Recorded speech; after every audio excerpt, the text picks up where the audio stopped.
Welcome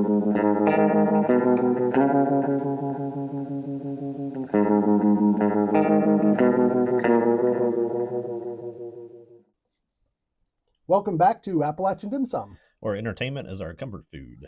And this episode, our food is Ghost in the Shell, episode 1 and 2, 2016? Yeah. Or 2026? 2016, yeah. Goodness. Yeah, 2026. Yeah, 2026. It's the new Ghost in the Shell series on Amazon Prime.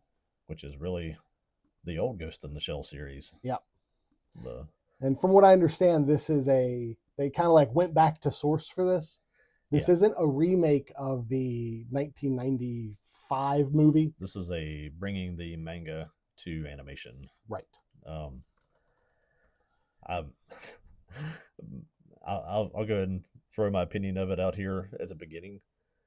I'm attached to the Ghost in the Shell media that I've consumed. Right. I like the Miami Vice style kind of crime thriller drama, kind of darker version of it. Mm-hmm. This is very manga-y. Yep. Or I don't know, when did he write this thing? Was it early 80s? Or early to mid 80s, yeah. It's very much the same style of that, and it's not that I don't like it. It's back to formula. It's not that I don't like it, but it's hard to adjust to because I'm not used to any of these characters being the way. And I know if you go back and look at the manga, what they're doing with this show is exactly how they are in the manga. It's super goofy. Goofy is a good word. Goofy is a good word. I was kind of almost at a point. It's like, I'm not sure I'm going to watch this thing after watching episode 2. Mm-hmm. I went back and looked and was like, that's what they did in the manga. Yeah. That's exactly what they did in the manga. You talk about the vacation scene? Yeah. Yeah. Yeah. And I was just like, I'm just not into that kind of stuff. Yeah. And I don't like it being thrown out in anime things because kids watch anime, and I was just like, okay. But if what you got on the Prime version of that is a tamer version of what was in the book. Yeah. Yeah. So I can imagine. Well, that's one of the vacation scene is very, like, it shows that Motoko is at least a lesbian, I guess.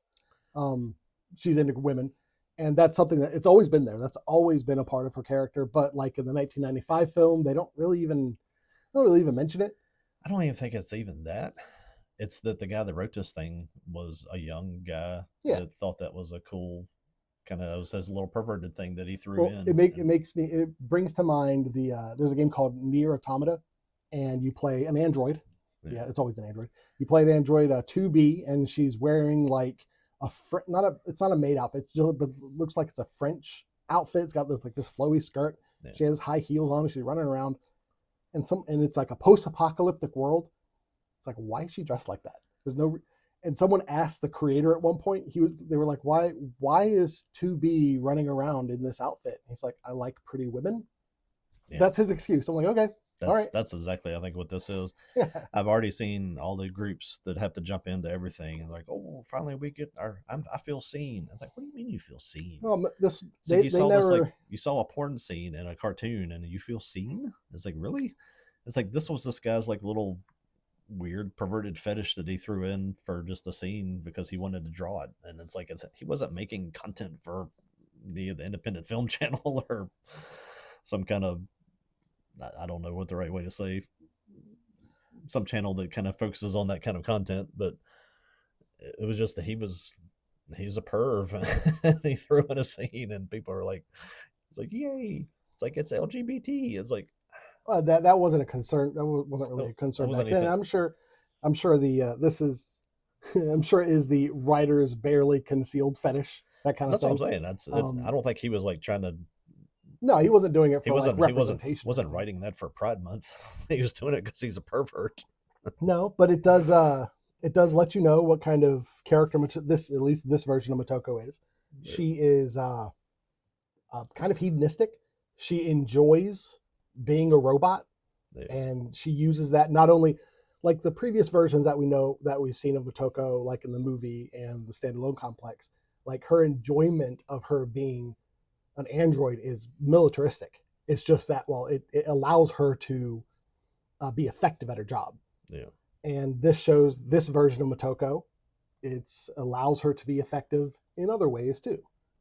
So it does build the character in a certain way, and people might not like that. And I haven't read much, but I have seen people like responding to people not liking this version of Motoko. Yeah. Yeah. But for me, the animation, and it's by it's funny that it's going to become this little thing of, well, that's how it was in the manga, and you're going to have people take sides. Yeah. Well, I mean, it's already become that. People can't walk outside without having to figure out what side I'm on in 2025, 26. So it's like, it's just an anime, guys. It's a cartoon. But the animation for me is a callback to the late 80s, early 90s. It's beautiful. And animation. there are two animes that I always point to. I'm like, this is the anime I like. Dominion Tank Police and Project Echo. Like, I like that kind of anime, and I think the term is squash and stretch, where it's kind of cartoony and everything kind of feels a little elastic. I was gonna say Gurren Lagann. That's kind of what this reminds me of. Yeah. Where Gurren Lagann is awesome story, awesome action, but the animation is goofy. Mm-hmm. You got your fan service stuff all the time in it. Not overt in Ghost in the Shell, but well, yeah, that's pretty overt. Yeah, Gurren Lagann, yeah, a little bit. I mean, not like, it's not to the point of being obscene. It's just that's a lot of bouncing. Depends on who you ask, man. Yeah, so there are people who take huge, because at one point she dresses in like a different outfit, I guess the only way you can say it. And it's like almost like a casino outfit, and she has like stars on her breasts. Yeah, and there are people who take issue with that, and like, she's only 14 years old or 15 or whatever age is. Yeah. So I mean, you're going to find people who take issue with any kind of sexualization in any kind of media. You just will. Have to just realize that nerds are perverts. We're human. I mean, that is a part of the human experience. And like I've said before, there's violence in this, and we're not going to have people upset about the violence. So it's you pick your poison. Yeah. But I personally, I'm very excited for what they're going to be doing with this, and I have never read the manga, and so I would like to. That is one of the things I'm interested in. I like you went back to see was this in the manga? Yeah. I'm going to wait until the series is over. I'll read the manga. I think what the series is doing for me is like, I have been developing a growing interest in going back and tracking down manga from older things that we've talked about and we've watched. I think what this has just done is I think they made one fewer sale. I'm not interested in the manga, honestly. I'm going to watch this because I love the Ghost in the Shell stuff. I like just watching really cool animation. Mm-hmm. This is beautiful. It's very, very vibrant.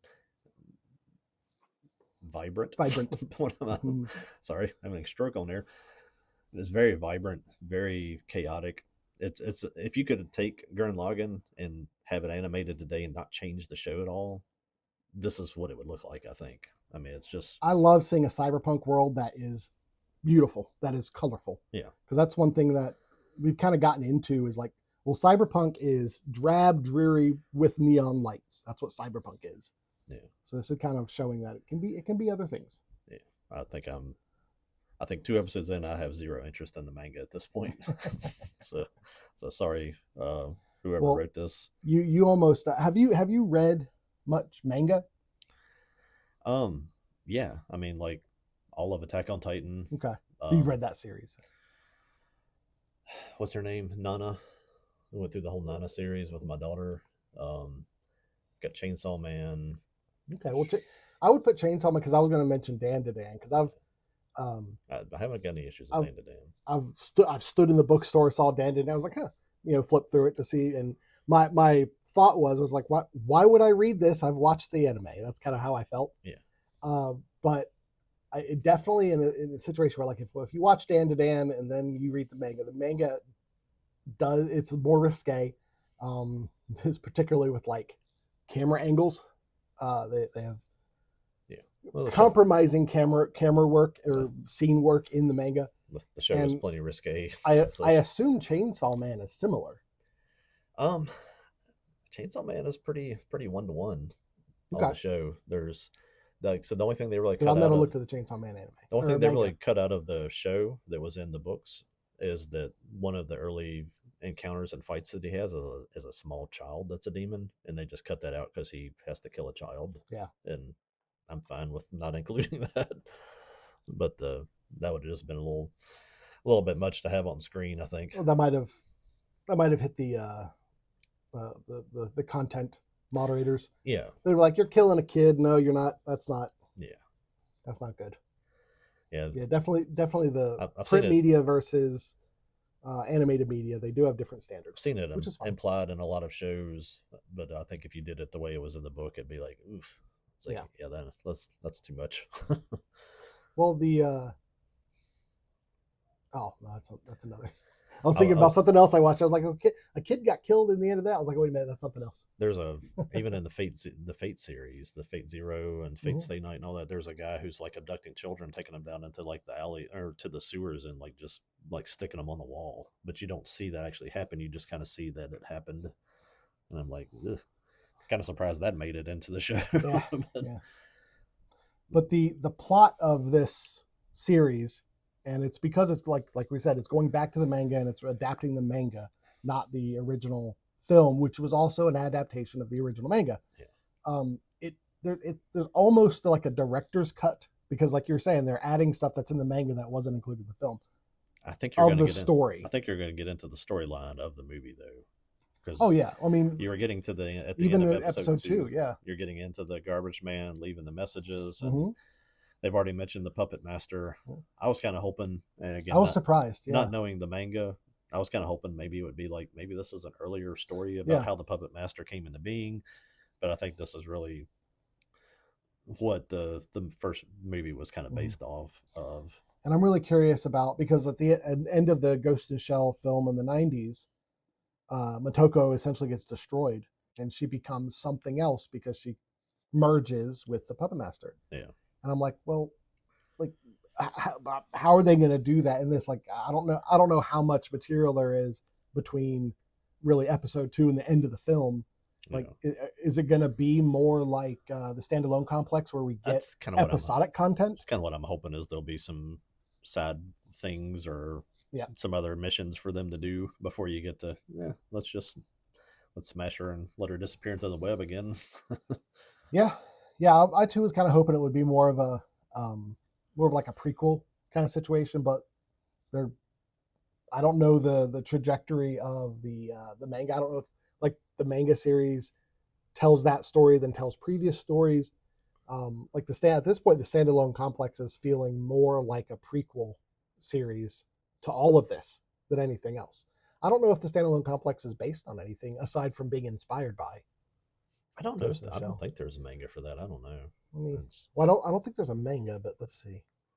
The standalone complex based on. Again, I had some of this information pulled up of when we were talking about it on the previous show. It seemed like it was all developed because they put some money in the standalone complex, where they had a screenwriter or screenplay and all that stuff, and I think they were putting like $300,000 to $400,000 into an episode, so they're having to write and produce and draw everything, and probably storyboard it out because it wasn't coming from a manga. That's the thing that's so beautiful about being able to take a show and go straight from the manga like this seems like it's doing, is you don't have to storyboard your episodes. It's in a book. You just be like, let's do that. Okay, yeah, I'm definitely we'll have to definitely look into this more. It looks like there is a manga, but it was between 2009 and 2012. So that would just be a manga based on the show. Yeah, that was after. The opposite way. Yeah. Okay. That's kind of what I like about this series, even though I don't think this series is going to be quite as much my cup of tea as far as animes go, is that every little thing that they do, whether you like Ghost in the Shell 2 Innocence, or you like the movie, or you like Standalone Complex, or you like the Scarlett Johansson thing, is like, it's this huge kind of collection of things that's, one of them is going to appeal to somebody. Somebody's going to like all of it. I like all of it. But it kind of lets them keep growing, and that all leads to, like I said, you kind of shot down me buying the manga, but for every one of me, there'll be 30 people that'll probably go out and like buy this manga because of the show. Yeah. So that just makes them keep on getting more people into the world and stuff. Buy more stuff. Yeah. Well, I'm looking forward to the rest of it. I do understand people who, whether for the tone, because the tone is way different from anything we've gotten before with the Ghost in the Shell, which is interesting because when we first started talking about Ghost in the Shell, I was like, I thought she was more sarcastic. Like somehow I got this version of Motoko in my mind somewhere. Yeah. Because this is very much like, because she gets drunk, she mouths off. This is a uninhibited Motoko. Always red cheeks. I'm surprised there hasn't been more of those like bubbles out of their nose. Snot bubbles. It's that kind of. Yes, that kind of anime. Absolutely. Yeah. I will be surprised if there's not some scene at some point where she's asleep and there's a snot bubble. We always talk about like how she kind of gets portrayed a little bit differently in each one, and how I like the fact that she's like robotic and kind of heavy. Oh, she's heavy in this one. There's one where like she comes down and like lands on a platform or a sidewalk or something and like just crushes it. And I'm like, well, yes, cool. In the first episode they kind of remade the iconic scene where she's falling back and she goes into her thermoptic gear goes into activation and she disappears. I have seen people putting that side by side with the 90s scene and criticizing that, like, they did this in the 90s and this is what it looks like now. I'm like, yeah, it does. The 90s did look better. I agree. But in that scene ends in this anime with her hitting on top of a car, and it just obliterates the car. Which is cool. It was cool. I do like the Tachikomas on this. I actually rewound it just to watch it. And again, this is just the kind of anime it is. When the Tachikomas talk, their mouths look like little cat mouths. It's very goofy. I think I remember them in Standalone being able to ride in them. Yeah, they did. But it seems like in this one, like every time they go somewhere, like they're the vehicles. It's so funny. It's like the passenger compartment or whatever you want to call it is basically the size of like a crunch down person. It's just funny to watch them like crawl down in. Almost like it seems like it's almost the size of like a 30-gallon barrel. It's like that. It's like the shape and size of a 30-gallon barrel. And they're all crunched in there. I think if I was gonna be thrown into combat, I'd be like, you need to get me some more leg room. Something bigger. Something a little bigger, please. Especially when Batu comes out of them. Yeah. But I do wonder, like we said, we haven't read the manga, so we don't know exactly the content that's in the manga. Yeah. But I do want to know, and we won't know until the very end of this first season at least, is like, do they add anything? Like, is there anything added to this series? Or if you've read the manga, do you already know all the scenes and everything that'll happen? Yeah. Because with like Chainsaw Man and Dan to Dan, I think that's kind of how it is, where it's like, it's so 1-to-1 with the manga that like, if you've read the manga, you know exactly what you're going to see. What I want somebody to publish some kind of book that just sort of lays out the history of this world. Yeah. Because like this guy that they're spying on he's from like the Gavel Republic. So it's like a little splinter, almost so like you see in some, like Rambo type movies where there's like this little Filipino country or a South American country that's splintered off in this little military group. And there's so many little things of this that that they have thought out 10 layers deeper than what you're seeing. Oh, there's literally a whole history to this world and the characters that we only get like references to. Yeah, they just tell you about it or mention it in the shows. Like, we wrote all this story. We know about it. Yeah, so we're not going to tell you that. We're not explaining all that to you. Yeah. It's just like, man, I wish somebody would explain it to me. And it is really interesting how, like, every time they start a new property, it's just like, okay, here's the story again, or here's a different story. Like the movie from the 90s has nothing to do with the Standalone Complex. And this has nothing to do with Standalone Complex. So they're all disparate visions of this world. I'm fascinated by, and you just see little glimpses of it here and there, or they mention it in Standalone Complex, or they mention it in a movie, the Republic of America. Yeah. And like you look that up and it's like, yeah, there's a map. There's the United States, and then there's the Republic of America. There's the Empire, right? Is it the Republic or Empire? I know it's the Empire. The American Empire. Yeah. Yep. And there's like a United States and stuff, and they've got it worked out, like even like by the little territory and states, like where it all went. And I'm like, I don't know, I kind of like the way that looks. What's the meme phrase? Be the American the Japanese thinks you are. I don't say they might have already figured out the solution to most of the two party system has taken us. Yeah. But yeah, I would love it if this were popular enough for them to make like offshoot, like tangential media that kind of, like you're saying, explains the world a little bit more, maybe some prequel series, that kind of thing. That would be wonderful. I think if you take your average anime fan, ask them to watch Standalone Complex or watch this, they're gonna like this. Yeah. Because Standalone Complex, you have to put your phone down, you have to watch it, you have to listen, you have to actually kind of think about what happened 4 episodes ago and kind of work out the puzzle. And I don't think that's this generation. I think that's my generation that enjoys that type of media and that type of entertainment.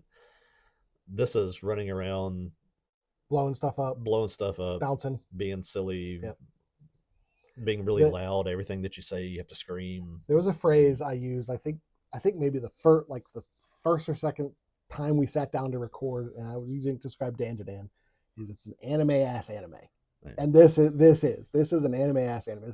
This is the kind of anime that fans of anime will like. People who don't like anime will roll their eyes at. Oh yeah, no, this is the kind of material that, like, if I wanted to be like, oh man, you should try this like anime. Oh, there's a new Ghost in the show. You want to sit down and watch it with me? 5 minutes into it, they'd be just sitting there looking at me like, what? It's like, don't ever ask me to watch something with you again. I'd be like, I'm sorry. Yeah, I didn't know. Yeah, definitely it's definitely not a new. This really is being made for people who have been fans of the franchise for a very long time. Yeah. That's who the audience is for this. Yep. And even though I've never really gotten real deep into the franchise and all the media and everything, I have been a fan of the franchise since the 90s film. So I'm the audience. Up to episode 2, they took us right up to the spot to where I think she's going to start chasing the garbage guy. Yeah. And yeah, it's literally like literally the next scene is going to be that scene where she beats the dude up in the water. Yeah. So I'm looking forward to that because I just love all the iterations of that, from the Scarlett Johansson one to the original movie. You can keep reshooting that scene all you want to. I love seeing different versions of that.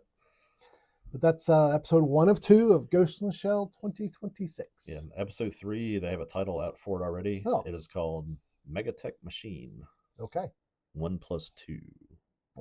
Seriously? That's some Evangelion stuff. 1+2. Yeah. It's Jungle. Sure. The first one, the episode 2 was Jungle Junk. Okay. This is Jungle Junk 2. Jungle Junk is the garbage. The crows were jungle crows. They called them jungle crows. And they were tracking that guy. Bato was out in the jungle, kind of doing that, and I don't know if that was at the Gavel Republic. I don't remember where that was, but yeah, that's episode 2. We'll see how this develops. And yeah, we might do this because our scheduling is just all over the place, so it'll at least go another two episodes before we record again. If we watch might be more. We don't know. We could split it in 2s. We could. I think 2 episodes is plenty to try to tackle. Yeah. So far, there's not a terrible amount of story because the first one was just here's all the introduce characters it to the world, and that's where I mentioned it when we talked about the Standalone Complex Laughing Man. This is where we kind of learned that the group with Motoko and Bato and the other guys, they were already kind of like a underground group. Yeah. And then they got like officialized. Yeah. They got like and they bring funding really. They bring in Togusa because they're calling him Rookie all through this. Right. So seemed like doesn't seem like there's really an iteration where you get a developed Togusa past he's the new guy. He's the new guy. He's the non-enhanced man. I think I need a Togusa here. I need a. You might see that in the Standalone Complex in the season 2. Yeah. Because they did get more into Togusa's personal life and who he is toward the end of the first season. I need a Bato during the war series, and I need something about Togusa. Maybe even like a prequel when he was a police officer, and then for my proclivities, I want a Bato video game set in prequel. Like give me Bato's like his background in a video game series. Give me a Bato in anything. Just let me run around, be able to like just grab massive sniper anti-armor weapons, and there you go. Yeah, have some things where you have to like punch and fight people. Yeah, that'd be awesome. Yeah, we'll keep on following the series, see where it goes, and see how much of it I can tolerate. Right? It'll be it'll be funny if there's a point where you're like, because you'll get to this point, or you can get to the point of where you're like, I'm done. Me, I'm a The Boys is a great example of that. I'm a like a sunk cost fallacy kind of person. I always get back to Sanda. Yeah. I'm like, I've gone this far. Let's go the rest. Watching Sanda. Like I was assigned to do that. And after a while, I was like, you're like, no, I'm not watching any more of that. I absolutely refuse. Well, when we watched it, it wasn't complete, and you watched it up to the point to where it had aired. Yeah, and it aired through like the turn of the year, and that was painful, man. That was the last 3 episodes. I was just sitting there, just like, how much longer is this thing? It's like, how many more episodes? It's like, come on, man. This is childhood drama with Santa. Okay. I think Ghost in the Shell will probably stay at least a little higher wrong than that. So. Well, I do have the I do have the collection of the manga. Oh, you do? Okay. Yeah, I can we can flip through it. Yeah, it'd be cool just to even just see if it does kind of follow it by an episode. Just visuals at least. Yeah. I looked up the visual for episode 2. I was like, well, now that's on my computer. I was like, that's great. Oh goodness, I gave up on, like, with Google building profiles. I gave up on caring about that a long time ago. The things Google has seen me search. Real quick before we, because if I have a question, I'll ask it. That's weird. Before we close out the episode, that made it into like a German release of it, and there's a bunch of other releases of it that was all censored out of. I don't know if you have to look at your copies and see if that's even in there. Oh, I see what you're saying. Okay. Like there's people that said there's like pretty much like 2 pages of the story missing because. Okay. So am I explicitly looking for like the vacation scene? Okay, I'll let you know. Emphasis on explicit. Oh, okay. It's not like a little. Yeah. It's like a. Okay, it's like, whoa. Yeah, no, it's. Oh, so you're saying the anime is censored.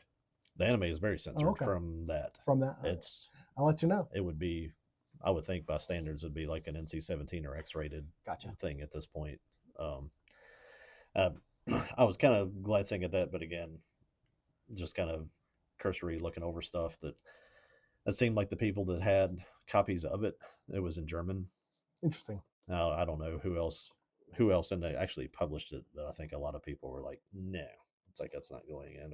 I saw like a response on like Reddit or something that says it's like I got suspended for school for having that episode. So some kid, which again kind of proves my point, is this gets into the hands of kids that some kid had that and took it to elementary school and got like suspended. So yeah, we can do some more research on that and find out about that. I was looking at even just this show has got worldwide releases, but they shut it out of China, Russia, and Vietnam. So interesting. And that's probably because the political stuff. I think the world really is kind of still written in Russia and communism are the bad guys, and I guess China and Russia are like, no, we're not. Yeah. I was like, yeah, you are. All right, well, that's episode 1 and 2. All right. Later.